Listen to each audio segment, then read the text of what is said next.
regular our sermon giver, and mashallah, today is also is going to have tremendous instructions. Sirahmi, we are expecting, inshallah. Now, I welcome you, sir, on behalf of the management and OMEIAT and everybody assembled here. I hand over this session to you, sir. Thank you, sir. Jazakallah al-khair.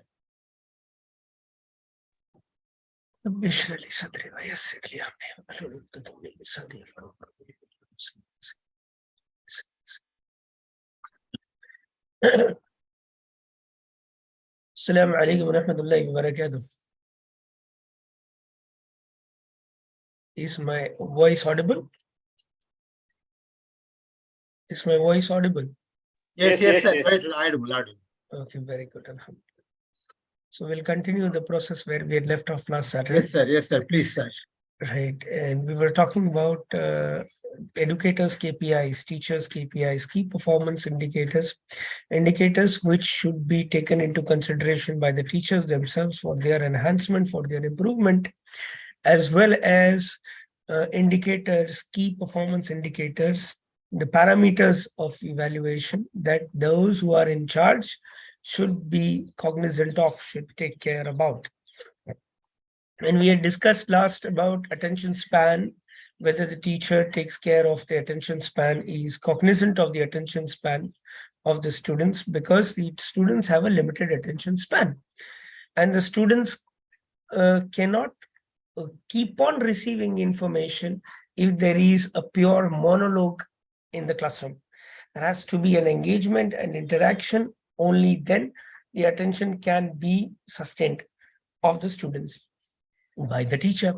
Because if the teacher is the only one who is speaking continuously and the students are not being involved or engaged, then the attention will get diverted. That is natural, right? It's not just natural among students. It happens with elders, with adult people.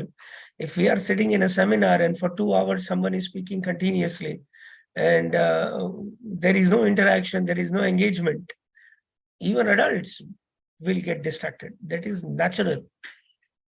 More so with the students. Then we talked about humor. Humor is critically important as well. But with regards to humor, we must understand that humor should be spontaneous, ideally speaking, right? Sometimes we can narrate prepared jokes. It is okay.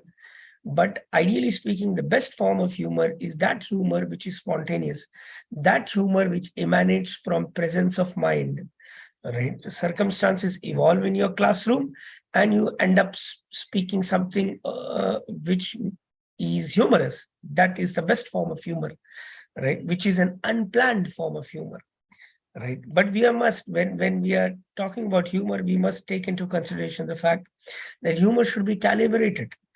Humor that you'll do with at second standard, for second standard students, will be very different from the humor that you'll do in 9th standard, right? You can't do humor, a second standard level, second grade class level humor in 9th standard. You'll end up becoming a joker yourself. So you've got to understand what kind of humor you're going to utilize, right? Because as the grades, in the higher grades, the humor will become more subtle and less expressive, but more subtle. In the lower standards, it will be more expressive and less subtle, because the understanding is not developed that much in first standard or second standard or whatever. Right. So you've got to understand that. And another aspect about humor is, along with it being calibrated with regards to the age level, it should also take into consideration the sensitivities of the students. Humor shouldn't be at the expense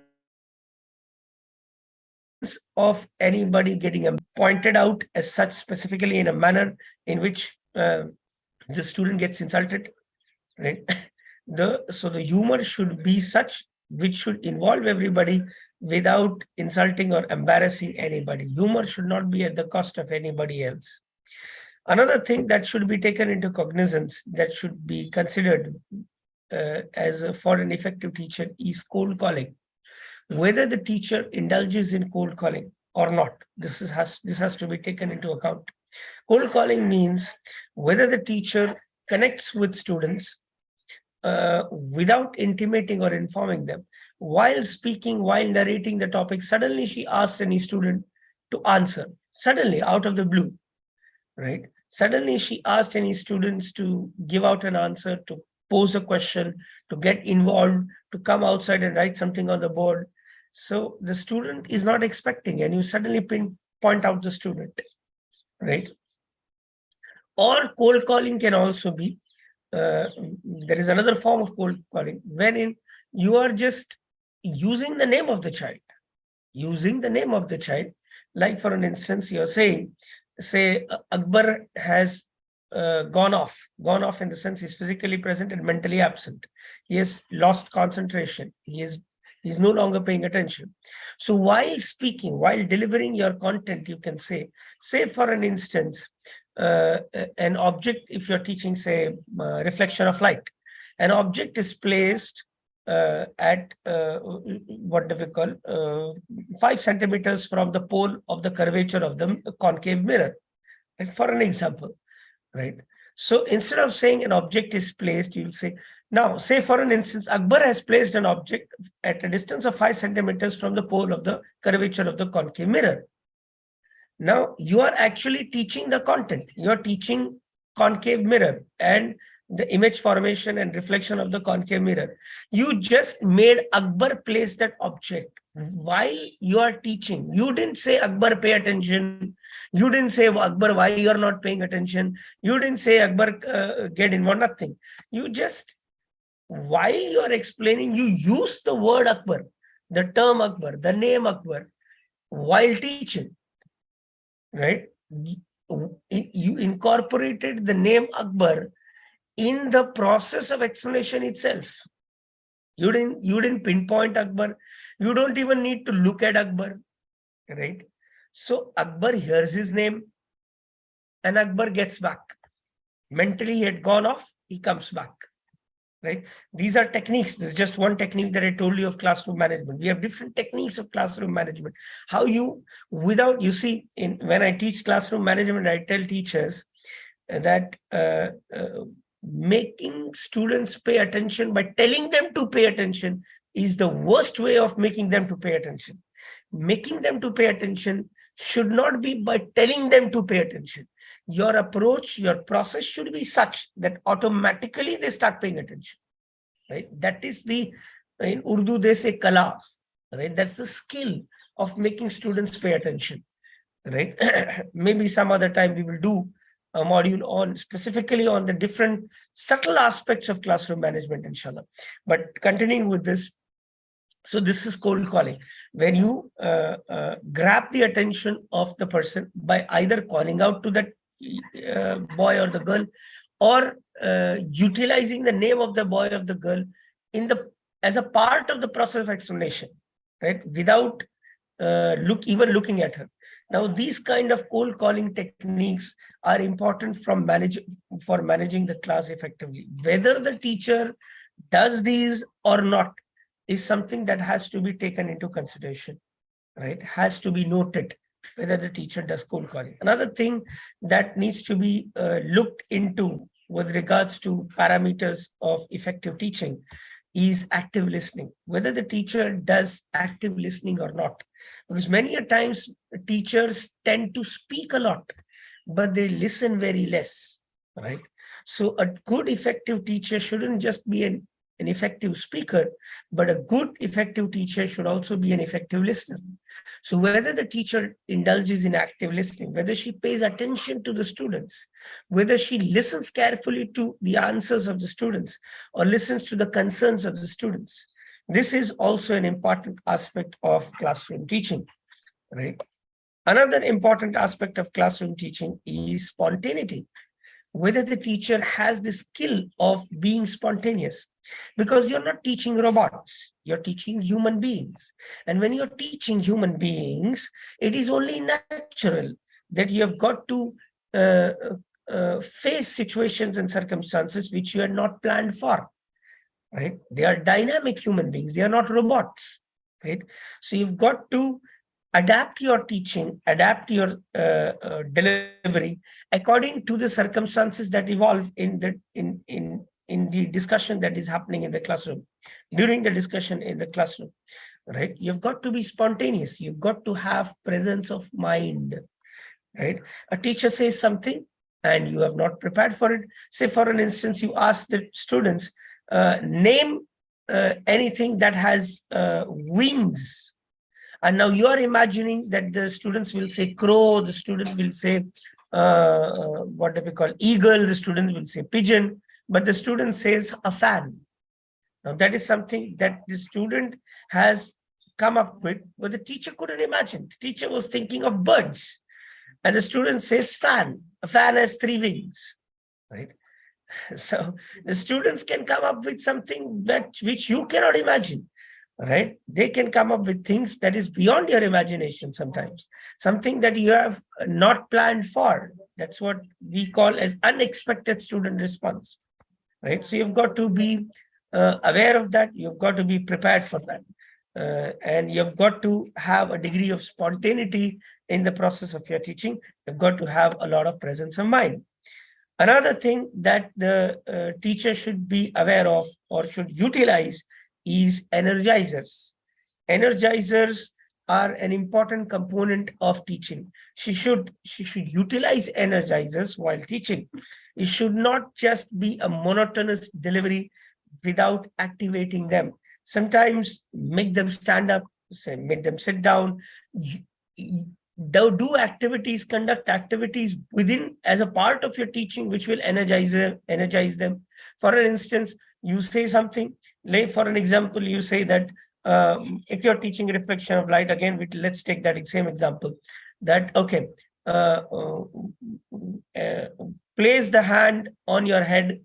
If I say the distance between the pole and the object, place the hand on your chin if I say the distance between the pole of the curvature and the image. Now the students are doing something physically, right? You're actually simply teaching a formula, but the students are doing something, right? So this doing breaks the monotony, and it is effective even in higher standards, not just in lower standards. It's effective even in higher standards, right? So making them active physically, sometimes, not continuously, don't overdo it, right? Too much of a good thing is not too good, they say, right? Sometimes, off and on, make them do something. You can make them do something just to stand up and just to sit down, just to raise your hand. Or you can make them do something as a part of the explanation, right? But make them physically do something every few minutes, every 10, 20 minutes, right? If you feel that it is the process is becoming monotonous, right? So energizers are an important aspect of classroom teaching. Another aspect that has to be taken into consideration is creative classroom arrangements. Your classroom should be embellished with charts, with pictures, with sayings, right? With content related to your subjects, right? Your classroom shouldn't look like hospital, walls. It shouldn't look like hospital walls. They shouldn't be bare, right? The classroom should look like a classroom. The classroom walls should speak. If there is a visitor that comes in, you should look at the classroom walls and you should get an indication that this classroom is active. This classroom is creative. Right? And most of the stuff that should be put up on the walls of the classroom, right, should be developed and made by the students themselves, right, about relating to different topics, relating to different subjects, right? So creative classrooms, having classroom embellishments is also an important aspect of the holistic activity that happens within the classroom. Another aspect that is important with regards to classroom, the process that unfolds in a classroom is variety. Bring about variety in your teaching. Bring about novelty in your teaching.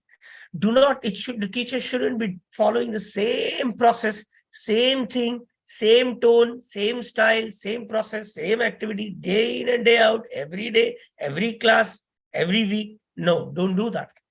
That kind of with this kind of monotonous sameness, a degree of boredom sets in the classroom, right? Sometimes do the unexpected, bring in some variety, some novelty, some differentness in the process of your teaching. Now, this is something that has to be noted by the one who is in charge, and this is something that has to be noted by the one who is teaching as well, so that the teacher is cognizant of this important aspect of teaching, that every now and then, right, the teacher has to bring in some degree of variety, some degree of novelty, some degree of differentness in her process of teaching, which is important to be an effective teacher, right? Another important aspect of teaching, effective teaching, is giving multiple examples. Don't just stick to one example, right? Give multiple examples from multiple angles. And these multiple examples are not just restricted to mathematics, right? In mathematics, you can't just solve one problem, solve multiple problems of the same kind, right? In the classroom, you're giving multiple examples, right? Similarly, in different subjects, even in history, you should give multiple examples. That helps students focus, that helps students comprehend better, that helps students understand the concept better, right? Say, for an example, I often give the example of Mir Jafar and Mir Sadiq and what is his name, Tipu Sultan, right? So when you're discussing Tipu Sultan and Mir Sadiq, give the example of Karnataka.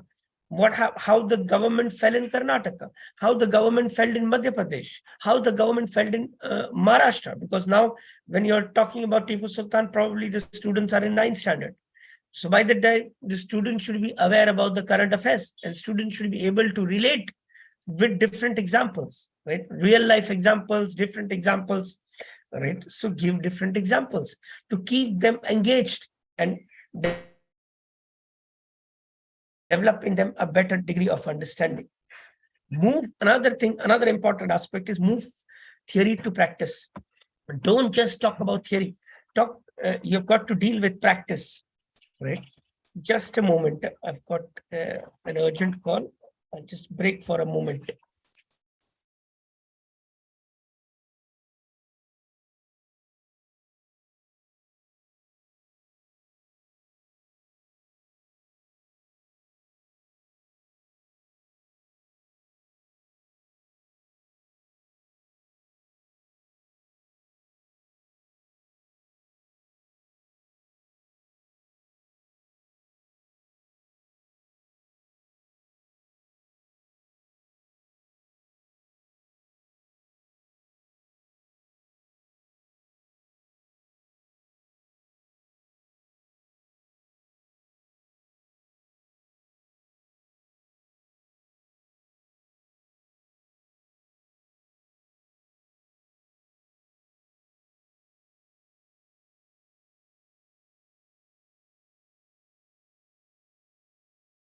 Yes, welcome back.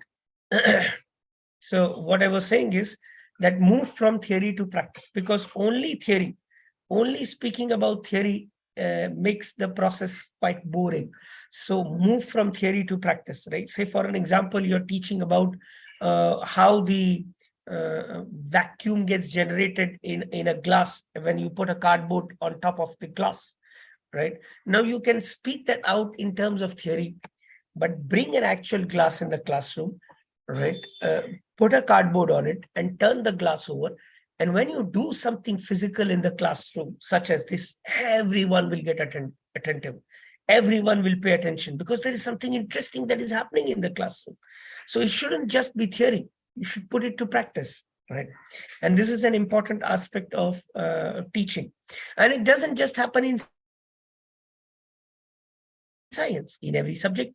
Say, for an example, you're talking about the panchayat system, or you're talking about the parliament, you're talking about Rajya Sabha, Lok Sabha, you're talking about the executive, you're talking about civics, for an example, right? Do a role play in the classroom which involves the students. Now, what you're doing, you're converting the theory into something practical, something the students get involved in. So ensure that it doesn't always work out that way, right? It's not always possible, but wherever possible, right? Try to convert the theory into something that is dynamic, something that is practical, right? This is also an important aspect of teaching, right? So another aspect of teaching that the teacher should be cognizant of, should take care of, about, should be cognizant of, is demonstration of learning by the students. The students should demonstrate their learning. It shouldn't be just one-way traffic where the teacher is the only one who is speaking. Rather, sometimes the students should be brought out, told to come out and stand on the podium or stand in front of the board and explain, right? Or write down the explanation on the board, right? Or conduct activities where you have groups and the representative of one group is writing something on the board and the group members are prompting the one who is writing on the board, or explanation by one of the students, right? So involving the students in the process, demonstration of learning by the students, where the students are themselves expressing what they have learned, right? This process is an important aspect of teaching. This is very important as an aspect of teaching, because many a times the teachers, they tend to only speak. They don't get the students involved. Getting the students involved is an important aspect of teaching, so as to ensure that the students are learning. Right? How will you know that the students are actually learning?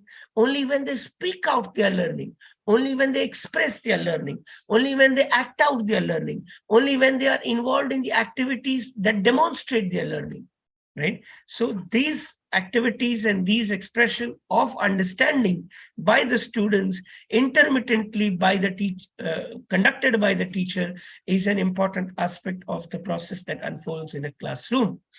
Another important aspect, and I'll close with this, is our co-curricular activities, right? Activities that are connected with the subject matter that you're teaching, co-curricular activities. One is extracurricular activities, which is beyond the curriculum. And then there is co-curricular activities, activities that are conducted as a part of the curriculum, as a part of the process of teaching, right? As a part of summarizing, as a part of revising, as a part of recalling the content, right? As a part of recapitulation, right? As a part of explanation. Say, for an example, if you're doing a role play, that's a co-curricular activity related to the content that you're teaching, right? So these are co-curricular activities that needs to, and there could be many co-curricular activities. I'll give you one example of a role play, right? You can, maybe if you want to teach them, as I've done with the lesson planning session, you can make a student blindfolded and make him draw up a neat and labeled diagram of a heart, right? You're teaching heart biology, neat and labeled diagram of a heart. And the students are now prompting, right? Left side, left ventricle, right ventricle, whatever, right? So what is happening? The student is blindfolded, he's drawing the heart.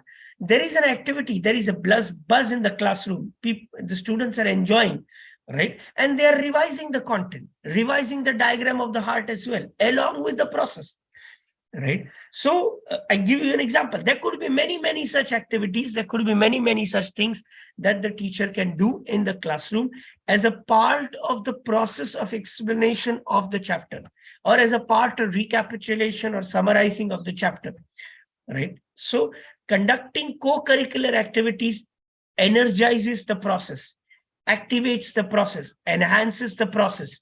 It makes it more interesting for the students. It engages the students at a much deeper level, right? So it's important to conduct co-curricular activities along with mere textual explanation. All right. I've already run out of time. We'll continue with this process next week. Jazakumullahu khair wa akhiru dawana alhamdulillahi rabbil alamin. Jazakallah, Gufran Sahab. We have been hearing from you very important tips are given on the key performance indicators of teachers KPI. And today you have shared very important points like giving multiple examples with multiple angles. So we have to, teachers have to try giving multiple examples. And also you have emphasized on make your class interesting, giving day-to-day examples. You have to relate it to day-to-day life. And you have also told us to move from theory to practice. So all are practical things which we have to include in our classroom, and giving emphasis on co-curricular activities. So we are very grateful to the Janab Gufran Saab.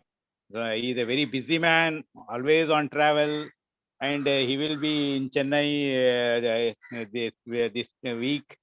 So in spite of all these hectic activities, he is sharing his thoughts and giving time to us. Thank you very much. So with this, this program comes to an end. Tomorrow, inshallah, in Tamil, we will be having two more speakers. All are requested to join. Subhanallah bihamdi, subhanakallahumma bihamdi.